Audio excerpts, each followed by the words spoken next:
रामकृष्ण हरी. एक माणूस रडत मामाला म्हणतो, मामा पार मी बर्बाद झालो, माझ्यापाशी काय सुद्धा उरलं नाही. श्रीमंत होण्याच्या भानगडीत एक माणूस मला फसवून गेला. अरे राजा, घरातल्या माणसाची मन दुखवलीस तू. कुणाच्या भरोश्यावर राहून श्रीमंत होणं हे एक स्वप्न आहे.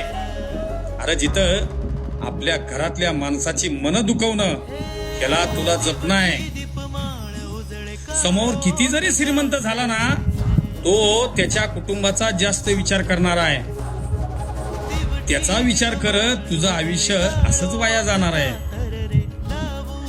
अरे कुणाच्या भरोश्यावर राहून श्रीमंत कुणी होत नाही. जिथं आपल्या कुटुंबाला सोबत घेऊन आपला पाया उभा करतो ना, त्याचं कष्ट कधीच वाया जात नाही. त्याचं कष्ट कधीच वाया जात नाही. भिवू नकोस, यो मामा तुझ्या पाठीशी आहे. तुला मी पुन्हा उभा करेल. बोला जय बाळू मामा.